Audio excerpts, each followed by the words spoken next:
ভারতের ফারাক্কা বাঁধের ১০৮টি গেটের মধ্যে ১০৪টি গেট খুলে দেয়ায় রাজশাহী পয়েন্টে বিপদসীমার কাছাকাছি চলে এসেছে পদ্মার পানি।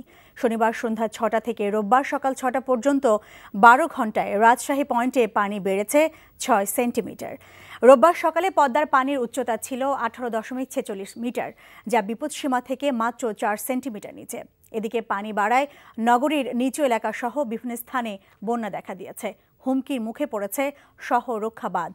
বাঁধের টি গ্রোয়েন এলাকায় বালু ভর্তি বস্তা ফেলে বাঁধ রক্ষার চেষ্টা করছে পানি উন্নয়ন বোর্ড। এছাড়া পবা, গোদাগাড়ী ও বাঘা উপজেলার কয়েকটি ইউনিয়নেও নতুন করে বন্যা দেখা দিয়েছে। পদ্মা নদীর পানি বাড়ায় ভাঙনের মুখে বিলীন হয়ে গেছে শরীয়তপুরের জাজিরা উপজেলার কলমিরচর গ্রামের শতাধিক বাড়িঘর, মসজিদ সহ বিভিন্ন স্থাপনা। গৃহহীন হয়ে পড়েছে ২০০ পরিবার। ভাঙন কবলিত এলাকা থেকে ঘরবাড়ি সরিয়ে দ্রুত নিরাপদ আশ্রয়ে যেতে নির্দেশ দিয়েছে স্থানীয় প্রশাসন। শরীয়তপুর প্রতিনিধি আব্দুল আজিজ শিশিরের পাঠানো রিপোর্ট।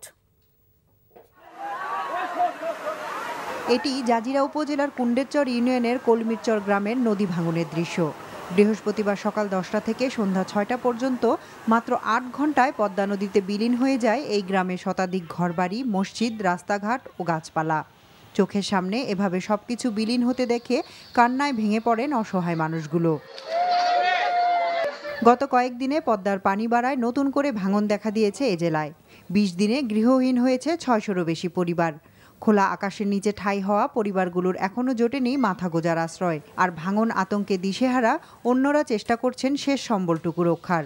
একজনের বাড়ি যে আরেকজনের রক্ষা করবে, কিন্তু সবারই এক অবস্থা, কাউকে রক্ষা করতে পারতেছে না।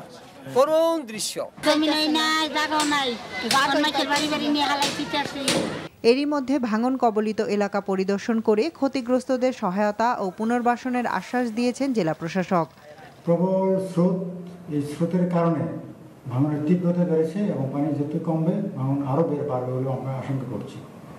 ইতিমধ্যে আমরা যারা দুর্গত তাদের ত্রাণ সরবরাহের জন্য আমরা পর্যাপ্ত ব্যবস্থা গ্রহণ করেছি।